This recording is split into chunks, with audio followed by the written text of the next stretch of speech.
Bonjour à tous.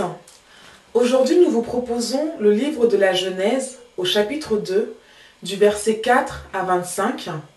Ensuite, nous irons dans la Genèse toujours au chapitre 3, du verset 1 à 8. Que Dieu vous bénisse.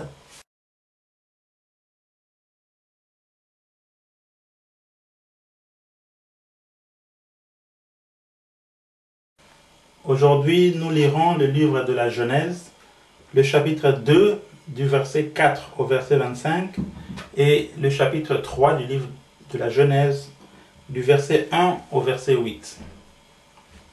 Les origines du monde et de l'humanité. Voici les origines du ciel et de la terre, quand ils furent créés.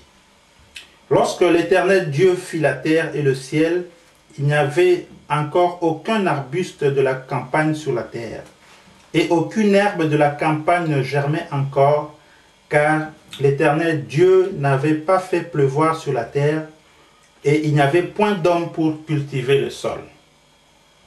Mais une vapeur s'éleva de la terre et arrosa toute la surface du sol. L'Éternel Dieu forma l'homme de la poussière du sol. Il insuffla dans ses narines un souffle vital, et l'homme devint un être vivant.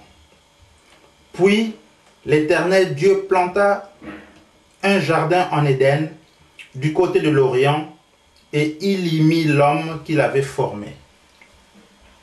L'Éternel Dieu fit germer du sol toutes sortes d'arbres d'aspect agréable et bon à manger, ainsi que l'arbre de la vie au milieu du jardin, et l'arbre de la connaissance du bien et du mal. Un fleuve sortait d'Éden pour arroser le jardin, et de là il se divisait en 4 bras. Le nom du premier est Pichon. C'est celui qui contourne tout le pays de Havila, où l'on trouve de l'or d'excellente qualité, ainsi que le bédium et la pierre d'onyx. Le nom du second fleuve est Gihon. C'est celui qui contourne tout le pays de Couche. Le nom du troisième fleuve est Hiddekel. C'est celui qui coule à l'orient de la Syrie. Le quatrième fleuve, c'est l'Euphrate. Le Seigneur prit l'homme et le plaça dans le jardin d'Éden pour le cultiver et pour le garder. L'Éternel Dieu donna ce commandement à l'homme. Tu pourras manger de tous les arbres du jardin, mais tu ne mangeras pas de l'arbre de la connaissance du bien et du mal. Car le jour où tu en mangeras, tu mourras. L'Éternel Dieu dit, il n'est pas bon que l'homme soit seul. Je lui ferai une aide qui sera son vis-à-vis.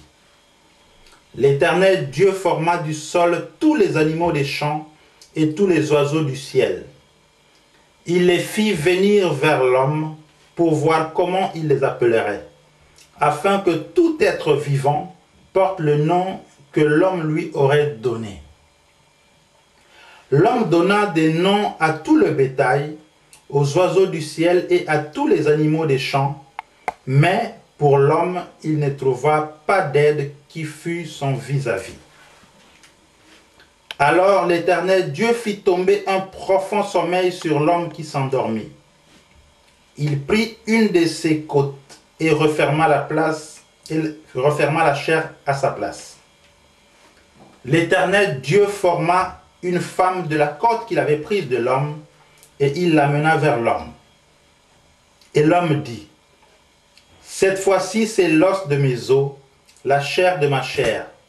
C'est elle qu'on appellera femme, car elle a été prise de l'homme. C'est pourquoi l'homme quittera son père et sa mère et s'attachera à sa femme, et ils deviendront une seule chair. L'homme et sa femme étaient tous les deux nus et n'en avaient pas honte. Chapitre 3, verset 1. Le serpent était le plus rusé de tous les animaux des champs que l'Éternel Dieu avait fait.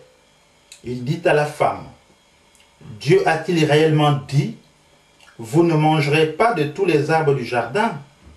La femme dit au serpent, nous mangeons du fruit des arbres du jardin.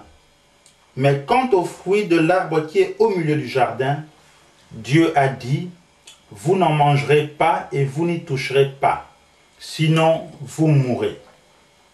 Alors le serpent dit à la femme, vous ne mourrez pas du tout. Mais Dieu sait que le jour où vous en mangerez, vos yeux s'ouvriront et que vous serez comme des dieux qui connaissent le bien et le mal. La femme vit que l'arbre était bon à manger, agréable à la vue et propre à donner du discernement. Elle prit de son fruit et en mangea. Elle en donna aussi à son mari qui était avec elle, et il en mangea. Les yeux de tous deux s'ouvrirent. Ils prirent conscience du fait qu'ils étaient nus. Ils se firent des ceintures avec des feuilles de figuier cousues ensemble. Alors ils entendirent la voix de l'Éternel Dieu qui parcourait le jardin avec la brise du soir. L'homme et sa femme allèrent se cacher devant l'Éternel Dieu parmi les arbres du jardin. Que Dieu vous bénisse et à la semaine prochaine.